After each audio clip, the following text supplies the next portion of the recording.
Hi, I'm Amy Rossman, Executive Director of Rodman for Kids, a nonprofit focused on empowering youth charities to build brighter futures for kids, and your co-host of the Brighter Futures podcast. And I'm Jane Lima, Marketing and Communications Manager at Rodman for Kids, your other co-host of the Brighter Futures podcast, where we'll be telling the stories behind the impact in the people building brighter futures. This isn't just a podcast about impact. It's about the people behind it.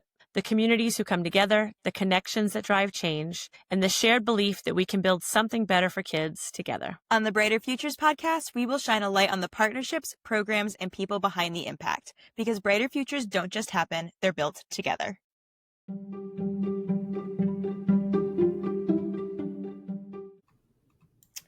Alrighty, so today we're straying from what our typical format is going to be, where we interview someone from outside of our organization, and we're going to interview each other. So like I said, normally we'd introduce you to our guest with a bit of background, but since we're your guests and we already introduced ourselves in the last episode, I'm just going to say go back and give episode 0.5 a listen if you're curious about who we are, so we can get right into this. So let's do it.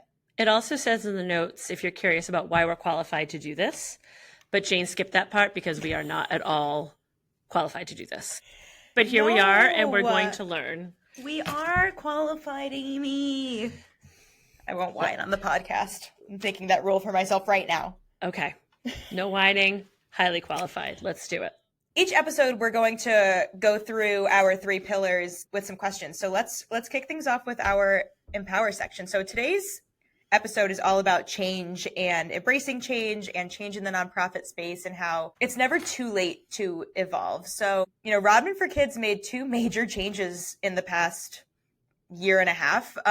We moved our event that's been in September for 34 years. We moved that to a different time, and we also completely rebranded. So, I guess I'll kind of kick things off with a question for you, Amy. With this normally would be Ride Week. So how are we feeling?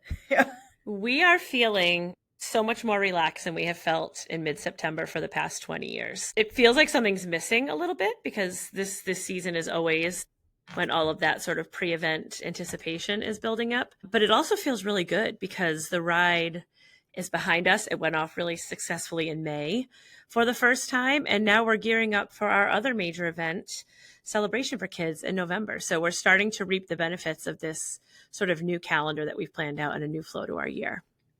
So why did we take the leap to change our calendar after 34 years? Yeah, it's a great question that I've been asked a lot over the past several months. And there's no one simple answer, but it was a leap. It was, a real leap of faith to go ahead and make this change. But there were a lot of reasons. One was that the ride, where it always fell just a few weeks after Labor Day, it really posed a problem in terms of recruiting riders and connecting with volunteers and potential donors, because as anyone in this industry, or probably any industry knows, in the summer, it can be really tough to connect with people. Everyone is sort of off on vacation doing their thing, and they're not thinking about things that are happening in the fall, because the fall feels like it's so far off, even though it's really right around the corner. So we wanted to shift into a time of year where we could have a lot more engagement leading up to the ride. We also wanted to give ourselves a little breathing space. As I just mentioned, we have a second major event, and those 2 events were falling 9 weeks apart from each other.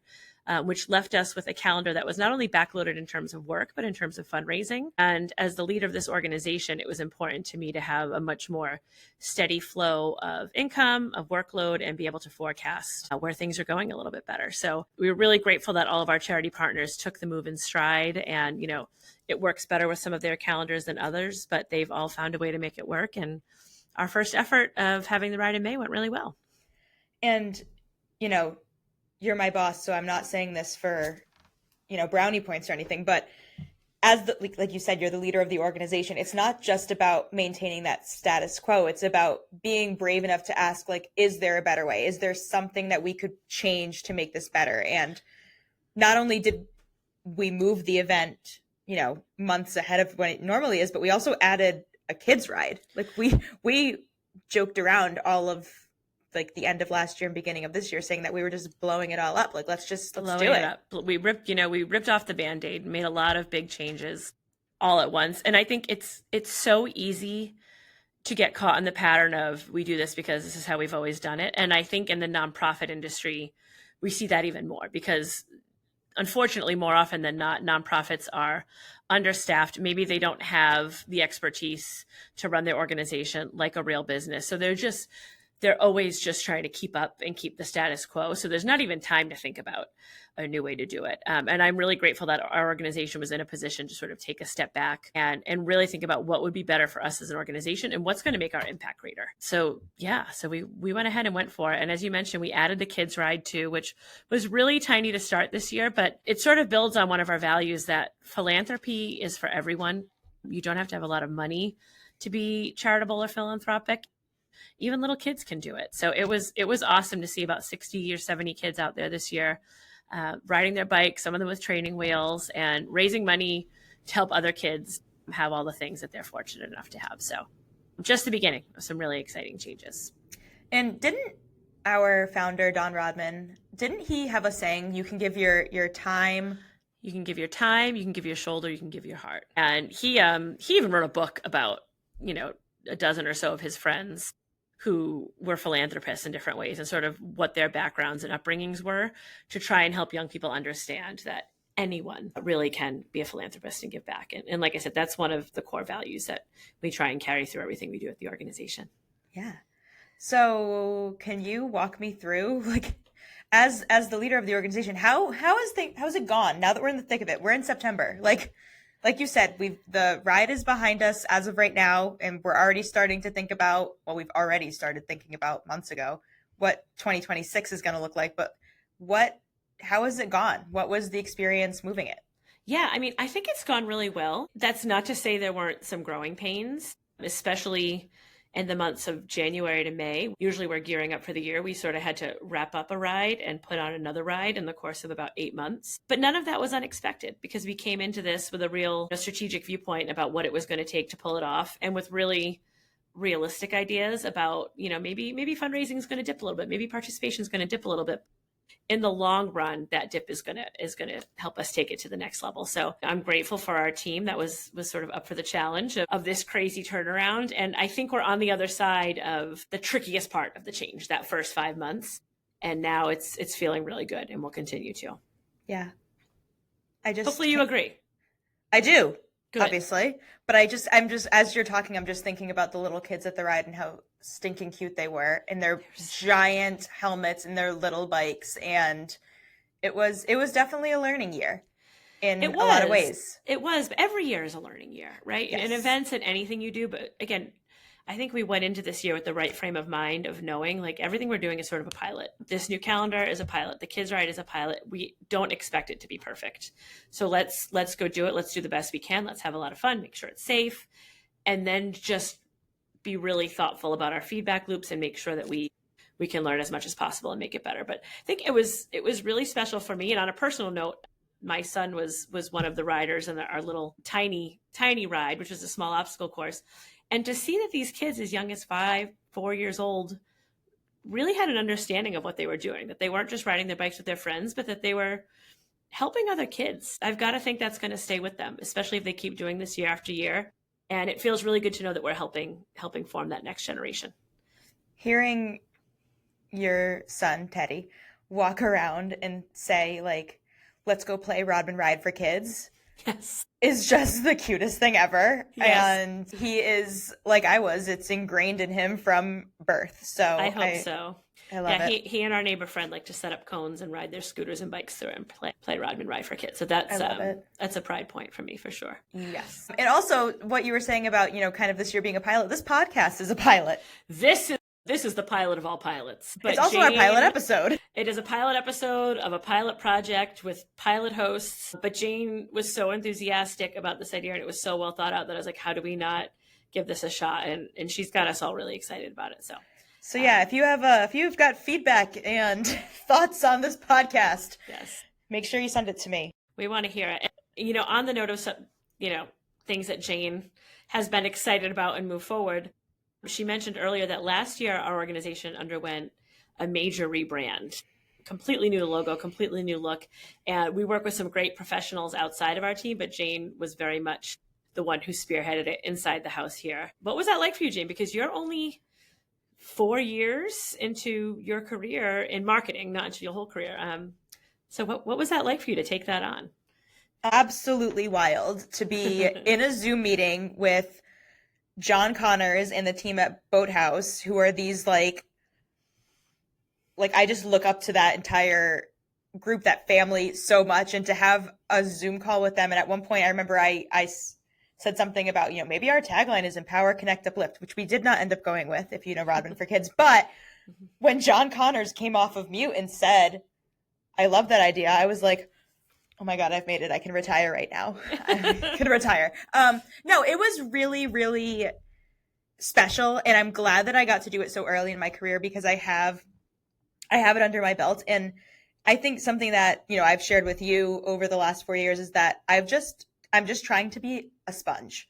I don't have a marketing background education wise, but I've been doing this for 4 years now.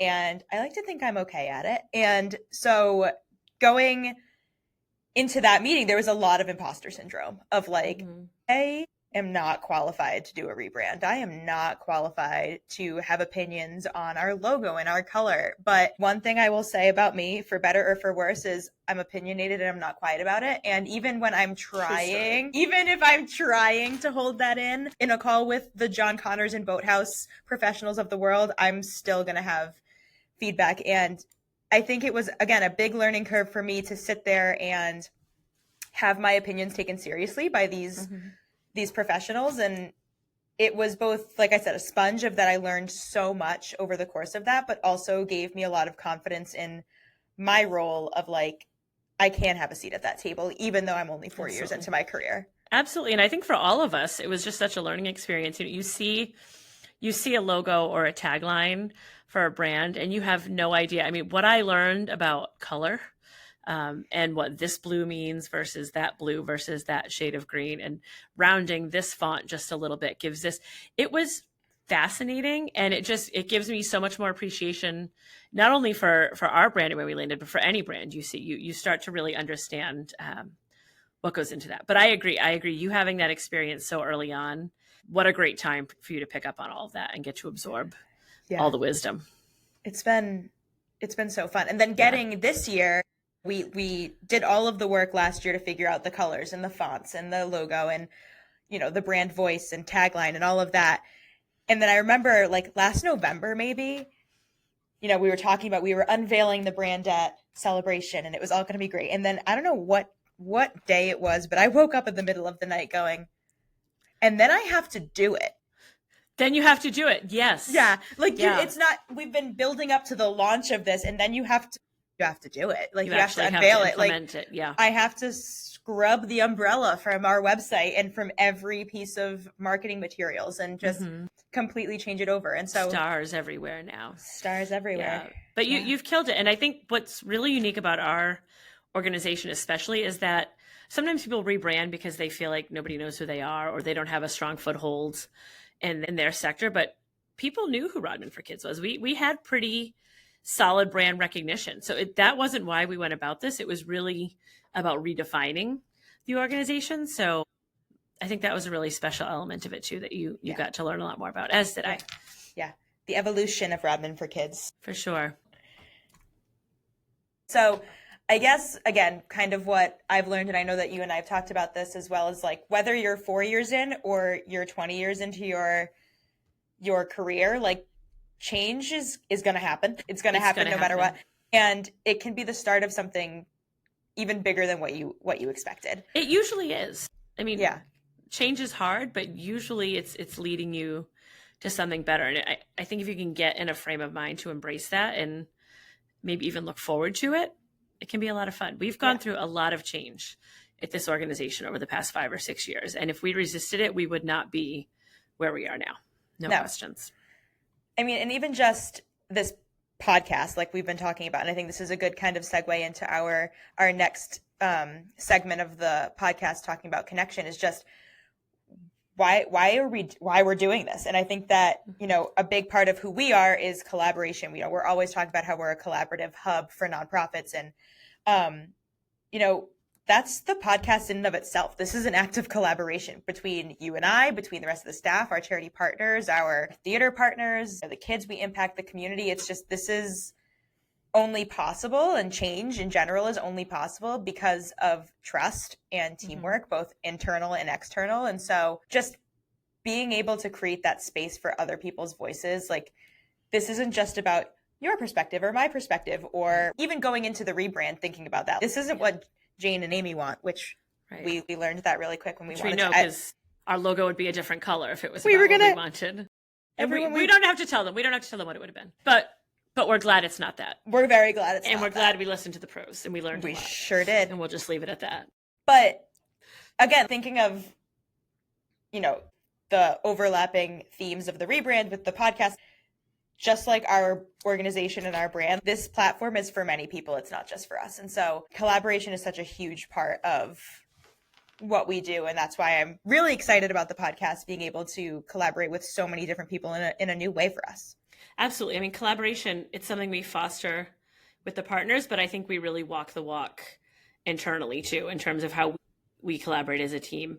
And this podcast is an example of that. It's been a team effort from day one. What is this was sort of your brainchild, Jane. What has that meant to you to get to build something brand new in collaboration with the team?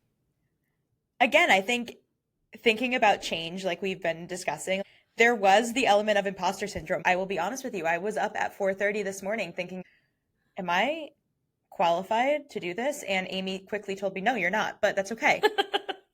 But it's been really, really exciting. I think, as you do work, and like I said, I've been here for 4 years now, and you kind of get into, and this more than anyone because you've been at the organization for 20 years, but you get into a cycle and like, okay, we're going to do this and we're going to, next up is celebration. So I know that I have to do the signage and the marketing plan and all of these things. And so adding something new and exciting that still is so mission oriented and aligned with who we are was just such an exciting prospect for me. And I know I said that I did a podcast earlier this year. I was featured on one, and literally I hopped off that call and wrote the proposal for you because I was so excited to do something new that I felt, again, a podcast is literally a collaborative piece of media. Like, what better platform for us to be on when we are an organization that's all about collaboration? So It's been so exciting. But again, thinking of the collaboration and like working with charity partners, we're going to have them featured on the podcast. You've worked with all of our charity partners and community voices over the years, and in a new way, we're using those voices to kind of help shape this podcast. What did you learn about the power of connection through kind of this process and over the 20 years that you've been here?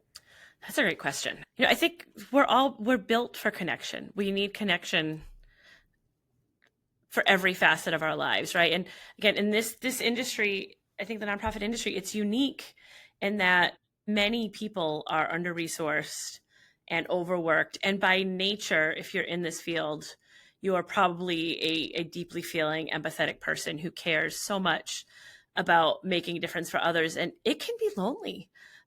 That work can be really lonely. And I say that realizing for us, that's not even the case, but I'm thinking about people who are doing the direct service work, that real boots on the ground, hard work day in and day out, seeing people who maybe are suffering in some way, or who aren't healthy, or whatever it is, that direct service work can be really hard. And when you start to realize, like with anything else, whatever you're going through, when other people are pushing through the same problem, suddenly you don't feel so alone. And you feel like you've got a community around you. And I think that's part of what we do best. And it's sort of an accidental piece of our organization that I don't think Don Rodman ever meant to create, but it happened just organically, is that we've created this ecosystem of nonprofits that are in it together, and we can help facilitate opportunities for them to just learn from one another, to vent to one another, to collaborate to better serve their kids, and just know that they're not in this work alone. And that's probably my favorite thing about this job, is being sort of at the center of this hub of all these incredible organizations and incredible people who devote their life's work to these incredible causes. Just incredible. I keep saying that word because it's the one, but it's all about connection. I don't think I realized before, because nonprofit is such it's such a community-based sector. We're always, for the most part, working to impact people in our communities, whatever way it might be. And I don't think I realized that when you work in a nonprofit, it can be isolating. Yeah. And, you know, again, like you were saying, like it can get lonely. Like I think of those organizations that are like a one man team. Like you have the executive director who's also the founder, who's also doing the boots on the ground work, who's the finance, the market, like those one person teams, like who do they go to? And I think, like you were saying, that's my favorite part of the job is like you can come to us. They can come to us. Or they can come to us and we'll tell them who they can go to. Right. And even as you get into a shop our size, you're the only marketing person. There's only 2 or 3 development people. Like we're tiny. It's even harder for this 1 or 2 person shops, but I love the community that we've created. And I think that's, as we move forward with our charity partner program, what we're going to keep doing more and more of. Yeah. I think there are other organizations that have, you know, arts programs. There are other organizations that do bike rides, but I don't know of any organization that's doing the work to bring these organizations together so that it's not an isolating field. We're not fighting for donor dollars. We're amplifying each other's work. We're collaborating on programming. Like it's just awesome. So, you know, and again, bringing it back to the podcast, I just hope that this is one more way for our community to stay connected, whether it be our charity partners that are hopefully tuning in and listening, or, you know, our supporters, our board members, because again, we practice what we preach, and we know that collaboration is where change begins. So I'm excited about that. Me too. Again, thinking about change and all of that, like staying rooted in our mission and in your mission at other organizations, it makes the change a little less scary.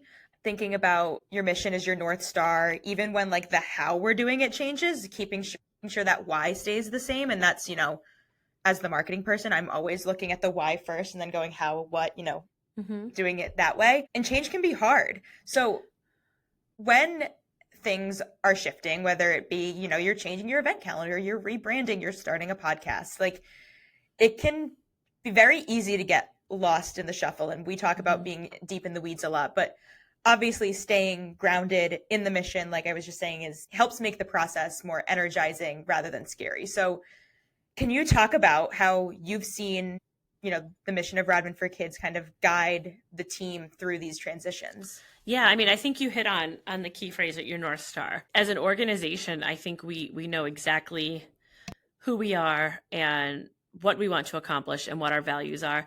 And some of that goes back to our late founder, Don Rodman. This organization does not look anything like it did when he was still here, but the core values at the heart of what we do are the values that he established. And if you can be really true to those values and keep them at the center of every decision you make and the direction you're taking, you're never going to drift too far from where you should be, I don't think. So whether it was the rebrand, whether it's going into the podcast, if we just think about how is it going to help us empower, connect, uplift, how is this going to help us make sure that kids have access to the programs, resources, and opportunities they need? If we just keep asking ourselves those questions and make sure we have answers, then it's really easy to figure out what direction to go in. And we try to always evaluate, I think, on those things, no matter what we're doing, like down to every post you post on social media, right? Like, how does this feed into what our goals are for this week or this quarter or this year? So it's really just always staying true to that. And it's easy to get lost. So you have to ask yourself the question a lot to make sure you stay on track. Yeah, absolutely. How do you stay focused on what matters and not? Because you have a lot of moving pieces. Again, you're still relatively new to the marketing world, even though you've been through so much experience in 3 or 4 years because of the time and our trajectory when you joined the organization. But how do you kind of keep all those moving parts in order and prioritize them and keep it straight? I think similar, like, again, keeping the North Star of our mission at the focus. But I think for me, having those 3 pillars kind of defined when we did our rebrand, because again, it's so easy to get in the weeds and focus on like, okay, I need to figure out what we're going to post for this Instagram reel, or we have to send this email, whatever it might be. Coming back to that question of like, what is this coming back to that serves the overall goal of the organization, which is to empower, connect, and uplift youth-focused charities. And having those 3 words like literally all over my office helps keep me streamlined, because that's every single thing I do should come back to that in some way. And I mean, like, logistically, I write everything down and I have lists for everything, and that's how I stay focused on all the moving parts. But it's really making sure that everything comes back to those 3 pillars. That has been a game changer in my my role is having 3 things to look at that I'm like, every single thing we do should hit on one, if not all of these. Absolutely. But yeah, I think just staying rooted in the mission kind of gave me, and I know that it gave us as an organization, kind of the confidence to step into something new, both, again, with everything, the rebrand, the moving of the calendar, starting the podcast. And I hope that that's something that we continue to share with each other, internally, externally, with all of our listeners. So yeah.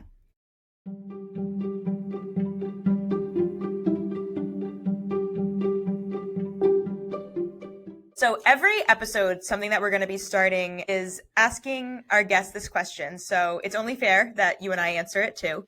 Okay. What is a person, activity, or a memory from your childhood that shaped who you are today?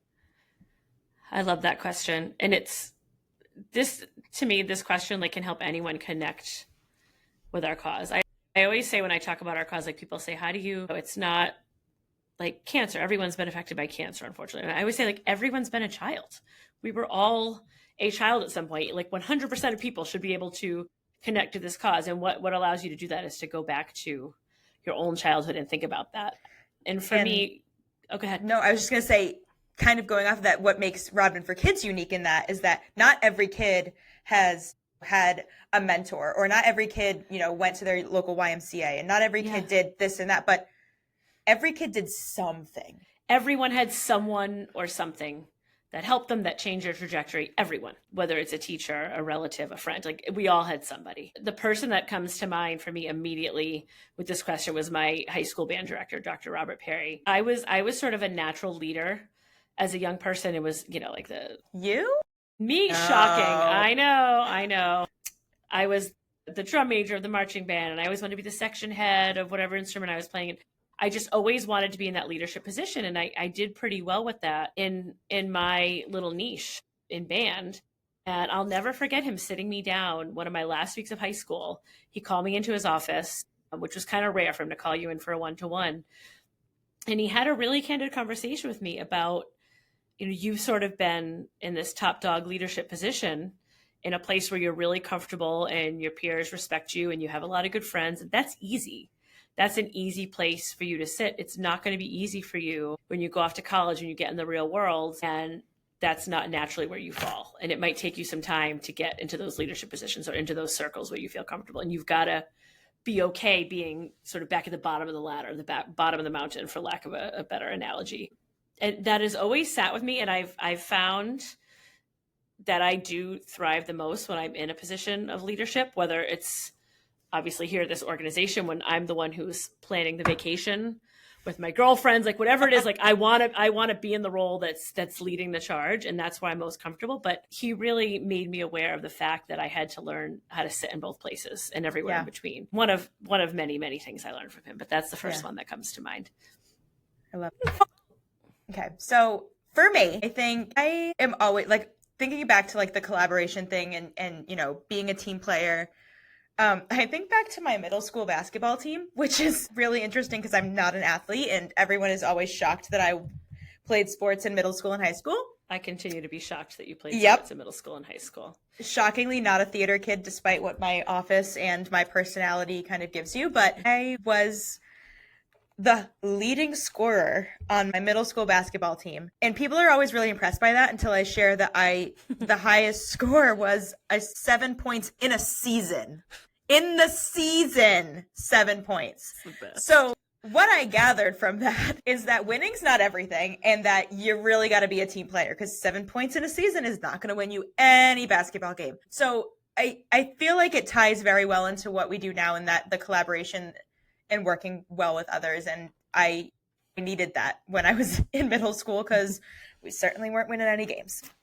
Okay, so now my personal favorite part of the podcast, and something that we're going to continue with all of our guests, is answering a question submitted by a kid. And normally it'll be a kid that our work impacts, but we felt, because we've talked about him in the beginning of the episode, that it was only fitting that Mr. Teddy submit some questions for the two of us. And he was the first one to say that this is a hard-hitting question.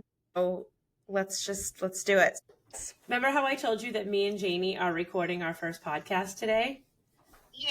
At the end, each time we're going to have a question from a kiddo, and we want you to be the first one. So what question do you want me and Janie to answer at the end of our interviews of each other? I want you guys to see what your favorite foods are. Okay, that's a good question. And that's gonna be a hard one It too. is going to be a hard one. You're right. And also favorite ice cream. And our favorite ice cream. Yes. You got it. Thank you for those questions, Teddy. You're welcome. So, Amy, what is your favorite food? And what is your favorite ice cream flavor? This is hard hitting. Favorite ice cream flavor is easy. It's got to be mint chip. Preferably on a waffle cone, but if the waffle cone's not made in-house, if I can't see them making the waffle cone, I'm just going to get it in a sugar cone. Hard disagree on that favorite flavor. Well, we'll but have it's to okay. agree to disagree. It's Favorite fine. food is really hard for me, and it sort of depends on the season. Like if it's summer, it's a lobster roll, but must be consumed by the ocean. If it's winter, it's probably some kind of lamb or like something really delicious and hearty like that. I have never had lamb. I'm going to cook you lamb someday, Jane. My cinnamon lamb stew is top notch. Okay. You remind me in January. It's the perfect time for cinnamon lamb stew. You got it. But if I have to pick a favorite, I'm going to go with, geez, Teddy, I'm going to go with a perfectly seared scallop. Final answer. Wow. Okay. New England girl through and New through. England girl. New England girl. I love it.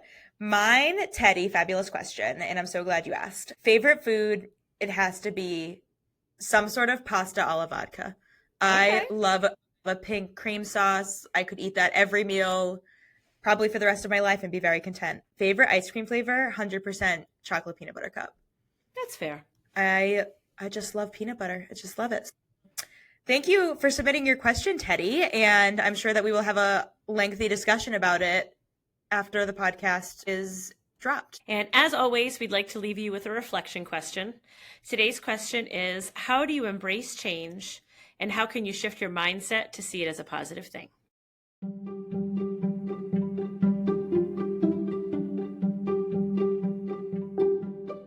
Thank you for listening to the Brighter Futures podcast, where every story we share is a reminder that brighter futures don't just happen, they are built together. If today's episode moved you, consider sharing it or leaving us a review. And if you want to learn more about how you can be a part of this journey, visit www.rodmanforkids.org.